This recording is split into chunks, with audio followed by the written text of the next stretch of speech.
The rising inequality and growing political instability that we see today are the direct result of decades of bad economic theory. It's time to build our economy from the bottom up and from the middle out, not the top down.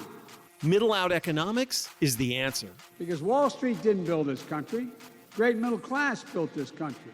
The more the middle class thrives, the better the economy is for everyone, even rich people like me.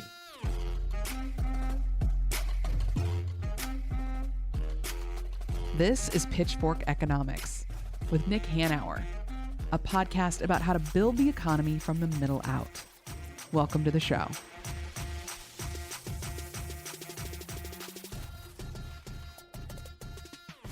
Nick, you know that guy we always play a clip of at the top of the podcast? The President of the United States? Absolutely. Well, guess who we're talking to today? Yes, today we get to talk to the actual President of the United States on our podcast, which I guess you would call a pretty big get in the podcast world. It's a pretty big get to talk to Joe Biden. Yeah. I could, as a former talk radio host, I would have killed for that opportunity. Yeah, it's so fun that he's willing to chat with us for a little while about his economic legacy and middle out economics and stuff.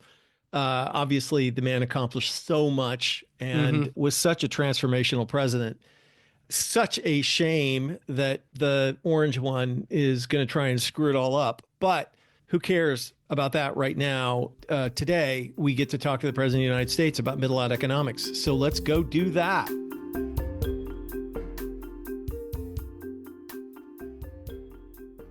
You have President Biden on the line. Hey, Nick, you're going to admit me? How are you? Mr. President, we are going to admit you expressly. How are you, sir? I thank you. How you doing? Good. How things in Seattle? They're great. Mr. President, I'm here with my colleague, David Goldstein, and we are so excited to talk to you about the extraordinary economic legacy that your administration has created. And it's just such an honor to get to talk to you. Do you mind if we start peppering you with questions? Pepper away. I may put some salt on it. So what would you say is the most important part of your economic legacy? I hope and think the most important part is making sure that we change the dynamic of how we think we build a strong economy.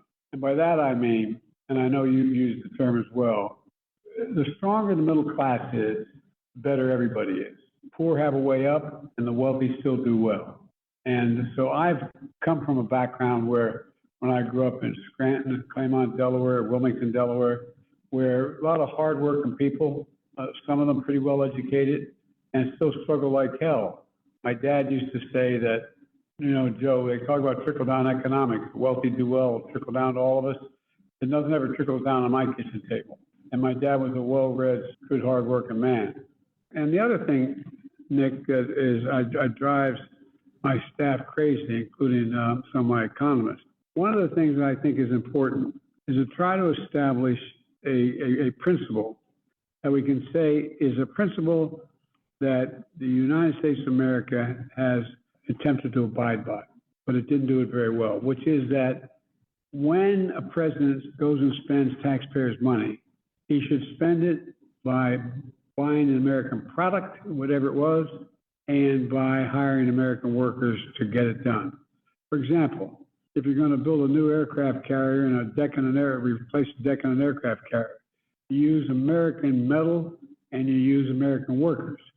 Yeah. You can do exceptions when you don't have them available.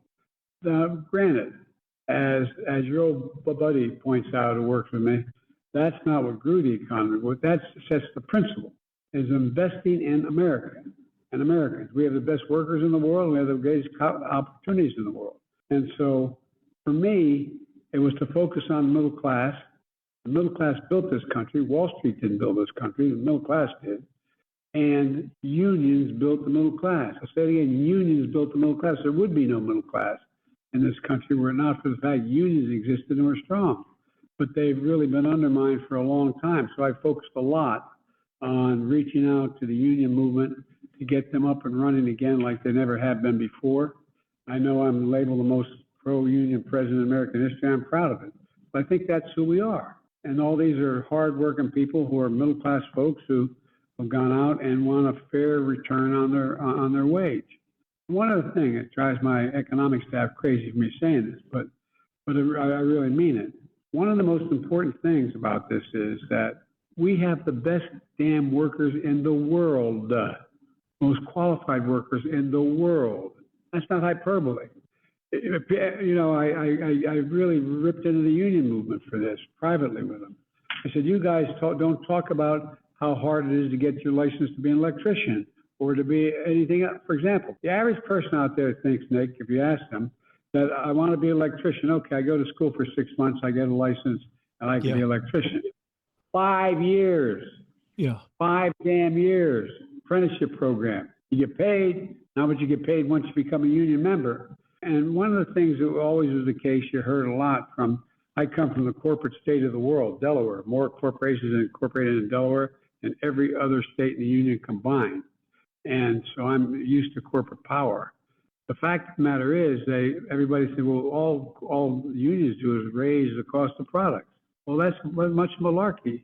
But what the unions do is they, in fact, increase the fair wage of a American get, and it boosts everybody's salary. When I started pushing this union bit really hard as president, I've been doing it my whole life.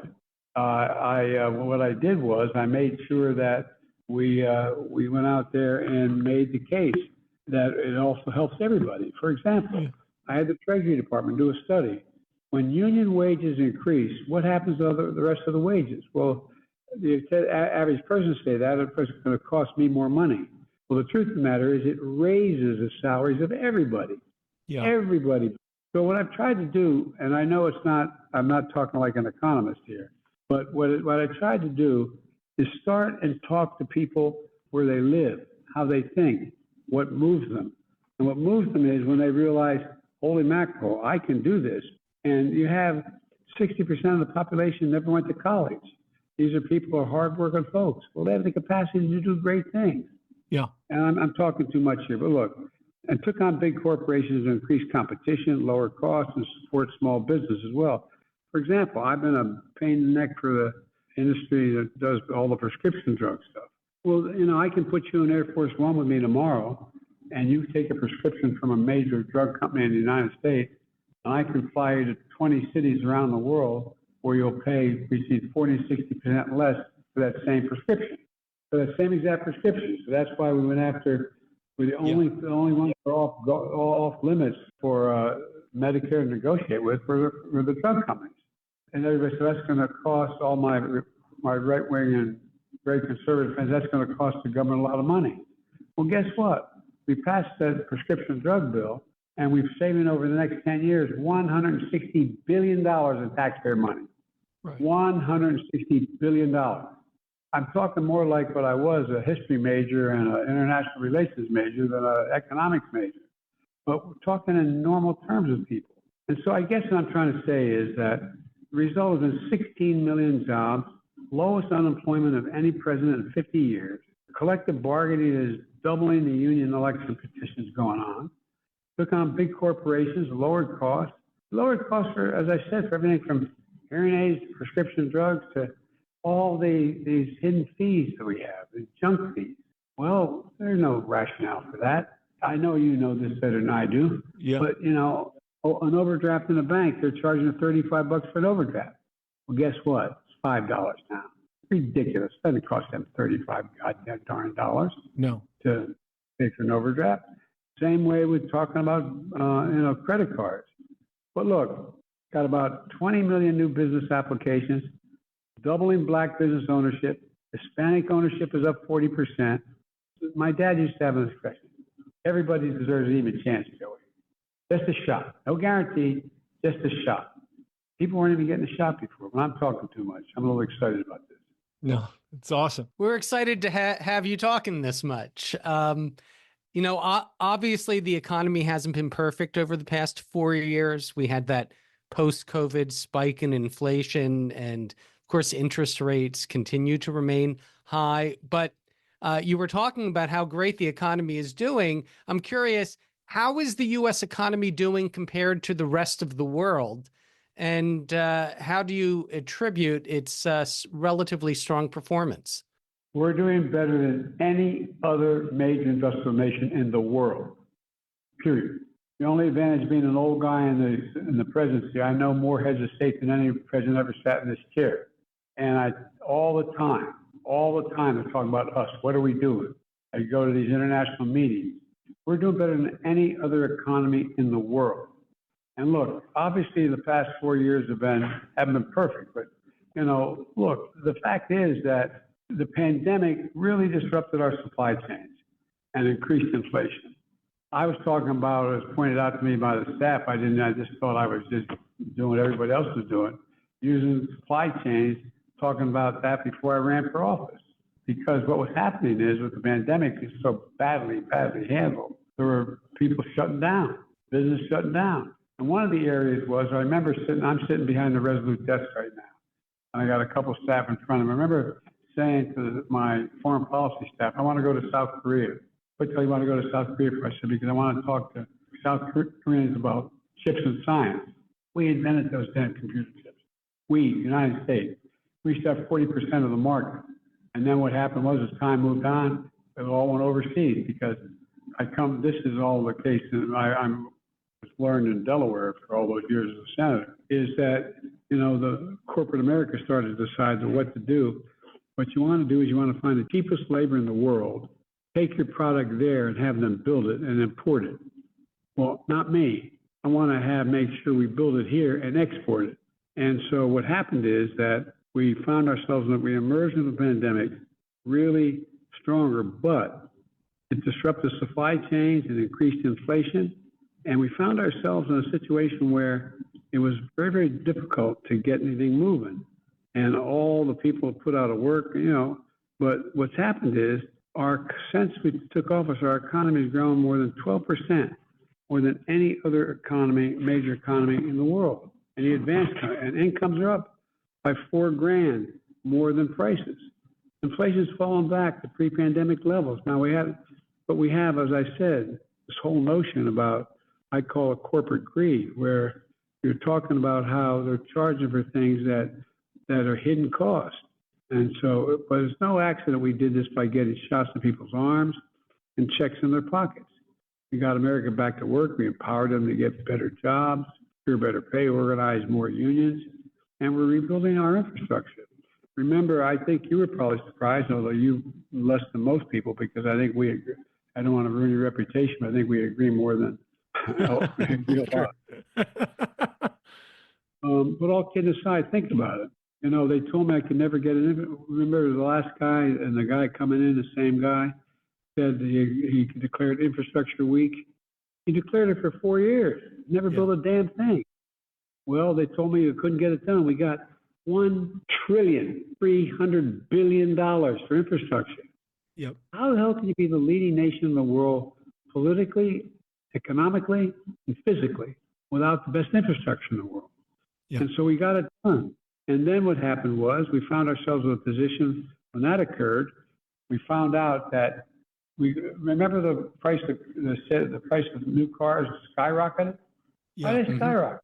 There's 3,000 computer chips the size of the tip of your little finger that go in a new automobile, go into your cell phone, go into our weapon systems, go into we weren't making anymore. There was nothing here.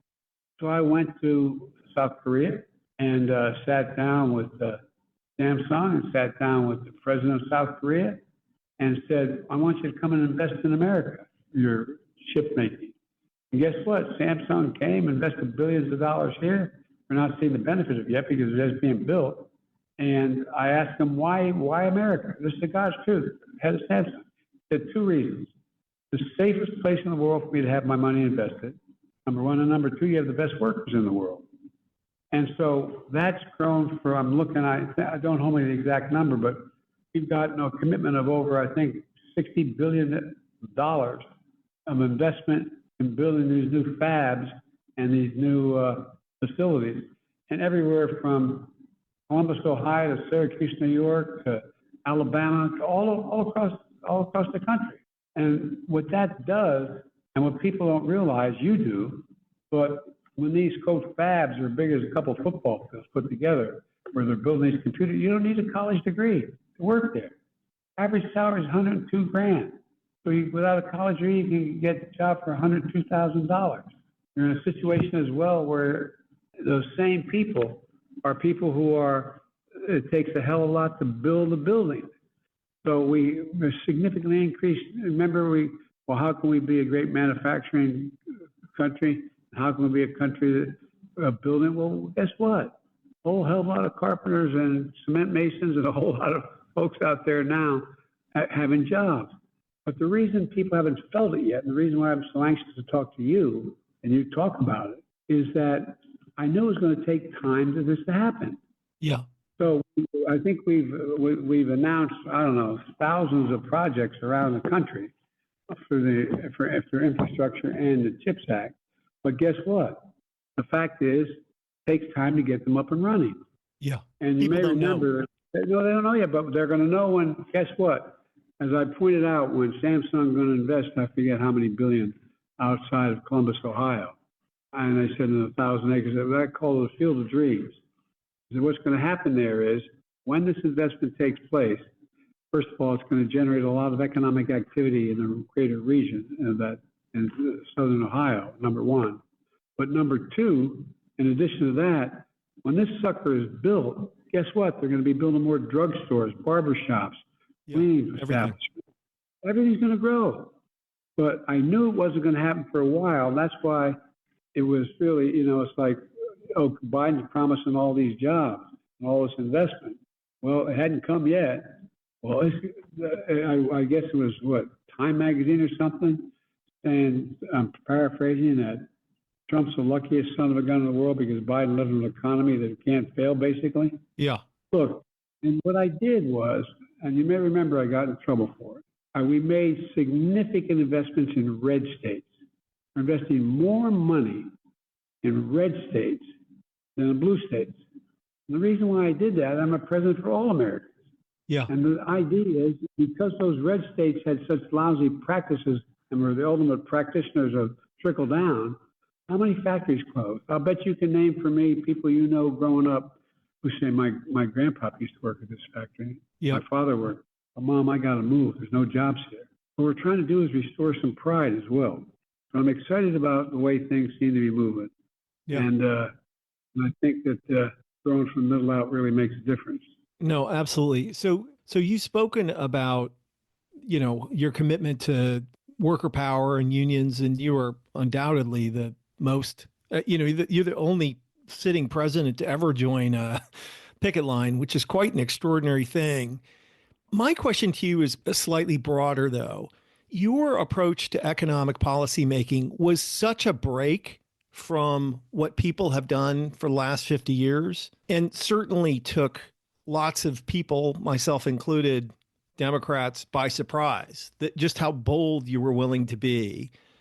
Where did that come from? Like, was that hard? Did people yell at you on the inside for doing all that stuff? Like, that courage was just amazing. Well, you give me more credit about the courage than I deserve, because, look, my dad used to have an expression, and I mean it sincerely. He said, Joey, a job's about a lot more than a paycheck. About your dignity, about respect, about your place in the community. It's about being able to look your kid in the eye and say, honey, it's going to be okay, and mean it. All about dignity, all about treating people fairly. Second piece was, I grew up in a household where my mom was one of 5 kids, 4 brothers, and my dad had 3 in his family, where people busted their ass just to be able to get a good paying job at a time when things were pretty rough during the 30s and going into the 40s when things began to pick up.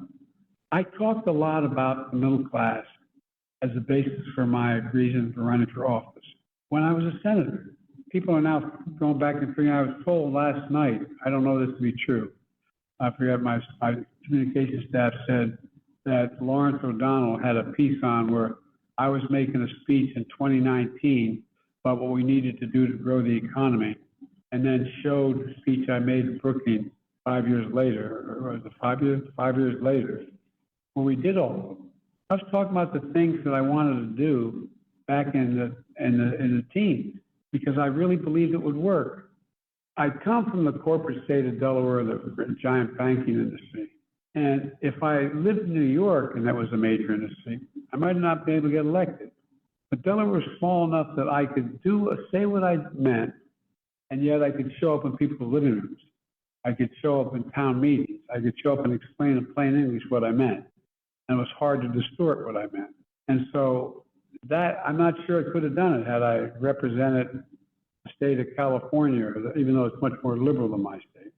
Interesting. And so it was, I think it's just being able to talk straight with people. As I said, I drive my economic team, it's a great team I have here, crazy because I say, speak English, not economics. You know, talk to people like ordinary people talk. And we still got, well, don't get me wrong, we got a lot more work to do. But I think that, you know, like I use phrases that are catchy, but not perfectly accurate. When I said, where's it written we can't be the manufacturing capital of the world? People look and go, yeah, right, we're the United States. That's why can't we do that? We've always believed anything is possible if we set our mind to it. That's why we're viewed as the ugly Americans, because we thought we could do anything. But I'm serious, think about it. But we stopped thinking that anything was possible. But I think it's important that we focus on, and it wasn't that hard, because it doesn't relate to economics. In 1972, I was 29 years old and I won my Senate seat in what was a very red state at the time. I was the only guy elected statewide, with one other got elected that year as a Democratic governor. And one of the things that mattered was I'd talk about what we could do and appeal to America's sense of patriotism and their sense that anything is possible. And so one of the things we talked about was why if we invested in A, B, C, or D, for example, you know, before I announced for president, you may recall, there was this big event out on the South Lawn, and I hadn't introduced, even though I've been ahead of most people and most of my colleagues on the environmental issues, going back to I introduced the first major environmental bill in '78. And I said, why haven't I talked more about the environment? And I said, because I haven't talked to labor yet. And why labor? Remember, if you go back 4 years, if you said the environment, labor thought that meant they're going to lose jobs. Seriously, not a joke. Well, when I think the environment, I think jobs, not a joke. And so I sat down with the president of the IBEW, and I spent the better part of 3 hours with him and convinced him that it's in the interest of the IBEW to have us invest billions of dollars, which 38 billion, almost 36.4 billion dollars we got for the environment. And I said, that's thousands of jobs. And all of a sudden, if you know, now labor thinks that what we're doing is building jobs. Is good. Industry, we're building jobs. And so it was part of just, seems like the mindset. Now, don't get me wrong. I'm not saying that I've solved it. We got it done, but we lost this election, and it's going to be hard as hell hanging on to the gains made. And anyway, so back in '72, when I ran and won in the state of DuPont, Nixon won my state by 60% of the vote. I won by 3,200 votes. And ran against a decent guy, a guy named J. Caleb Boggs, involved in both the Clean Air and Clean Water Act, but a decent man. And everybody said, and so all the young guys and women wanted to run would come and talk to me in '73 and '74. What was the secret?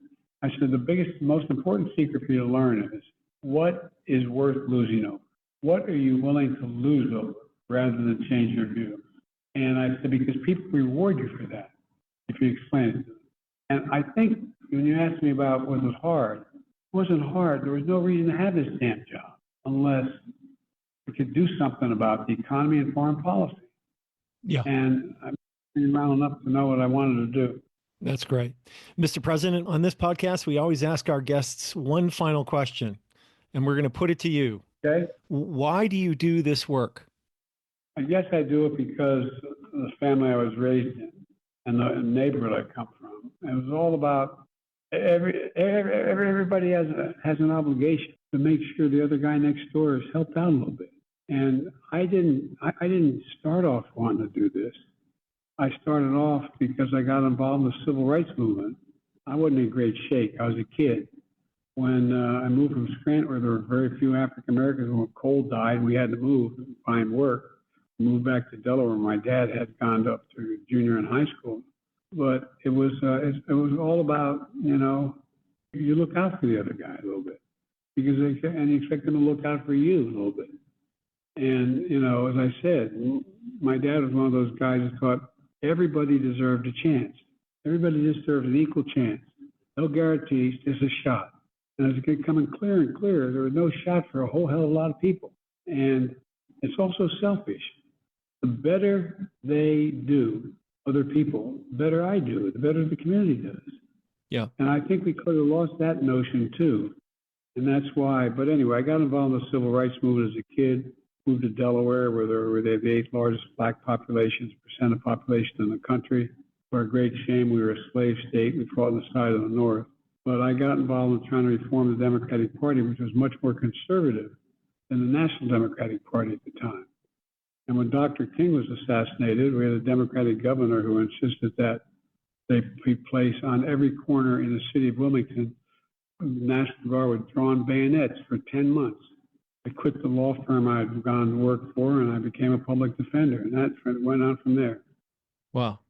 Well, Mr. President, thank you so much for being with us. And thank you for all your work. Yeah, because it is an extraordinary legacy. You are the man who killed neoliberalism.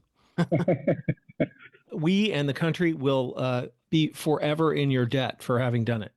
So, well, I'm in your debt. I'm in the debt of you guys who just are. Look, one of the things that worries me most, and I'll get off the line, is that the kind of things you hear, the numbers.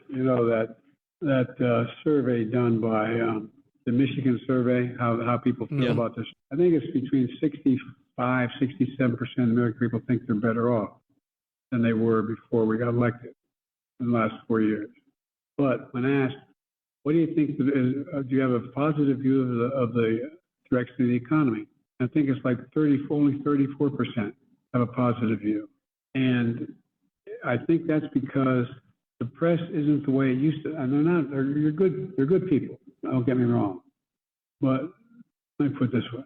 After my son died because of Iraq, I wasn't going to ever run again. And one of the things I wrote, I started to write another book about the inflection points in world history that changed economic growth and changed the economy overall. And I said, we're at one of those inflection points. And the decisions that we make in the next 2, 4, 6 years are going to determine what the rest of the world looks like for the next 6, 7 decades. And I mean that sincerely. Think of the changes that are taking place. The idea of what global warming is doing in terms of just the pure development of the world, how we're responding and so on. And so one of the things that I found was that if we focus on things that really matter, we can make a difference, in my view. The decisions we're making now are going to set the agenda for the next, not just the I'm making, I mean the world. We're going to set the agenda for the next 5, 6 decades. Post-World War II is over, done. Everything's changing. But the biggest change taking place is the press. Not bad, they're still good people, but where do people get their news? I think it's don't hold me to this, but the data is correct. Something only 5, 7% of people under the age of 25 are reading a newspaper. Yeah. We pick what news we want to hear. It's a totally different deal. And we got to figure out how we deal with this significant technological change. If Nixon was more accustomed to television, he wouldn't have perspired so much, and he would be president when he beat Kennedy. I mean, I know that sounds silly, but think of the changes that have taken place. And where do you go? And what is true? We have no editors anymore. Yep. And so I'm not sure how that gets resolved, but I think it's a big deal. Anyway, thanks for taking the time. I'm sorry to take so much of your time. No, well, sir, thank you so much for being with us, and we wish you the best, and hopefully we'll see you soon. All right, pal. Thank Good you. talk. Thank you for being with us. Thanks for having me.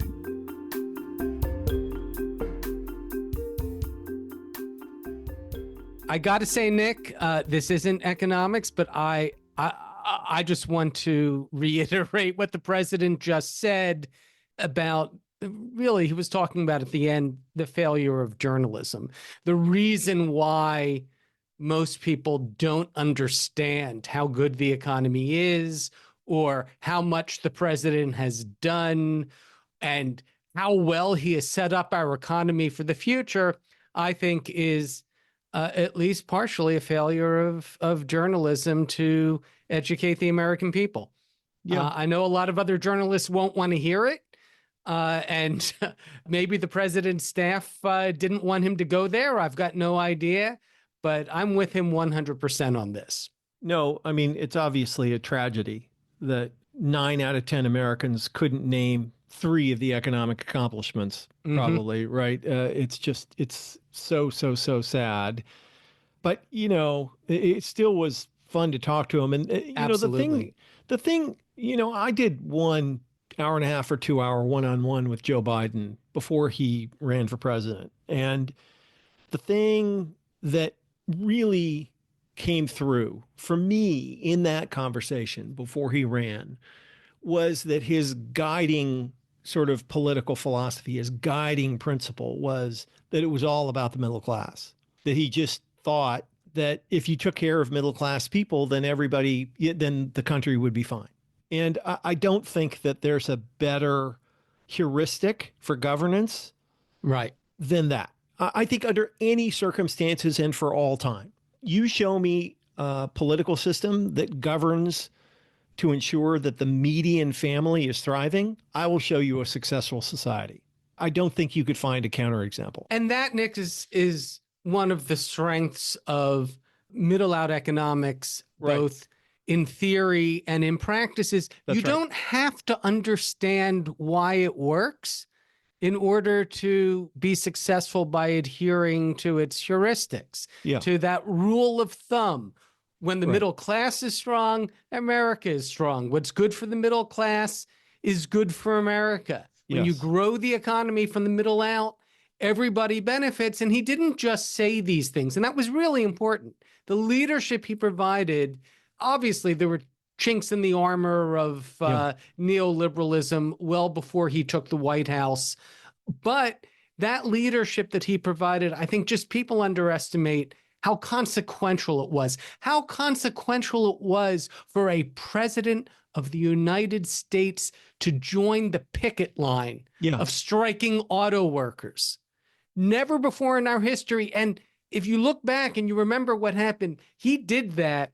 And a few days later, Ford folded, right? They settled. And when Ford settled, the other automakers settled. And when the other automakers settled, the non-unionized automakers in the South, they all tried to match those contracts. Yeah. Because that's what the competition was doing. So they had to follow along. And that's leadership.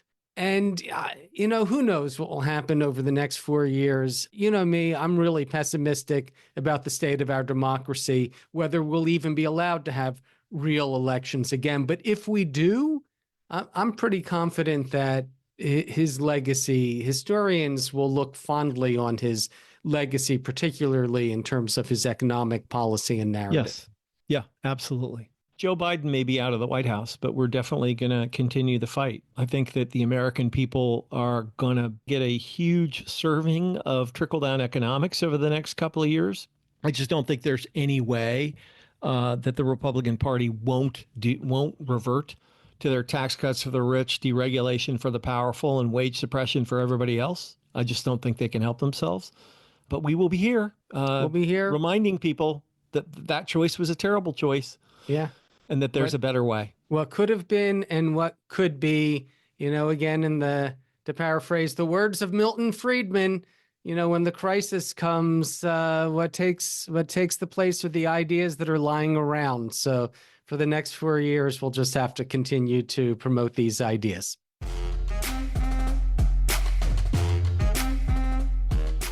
Pitchfork Economics is produced by Civic Ventures.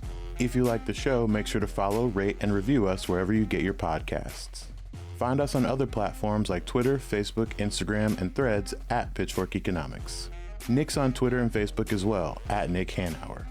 For more content from us, you can subscribe to our weekly newsletter, The Pitch, over on Substack. And for links to everything we just mentioned, plus transcripts and more, visit our website, pitchforkeconomics.com. As always, from our team at Civic Ventures, thanks for listening. See you next week.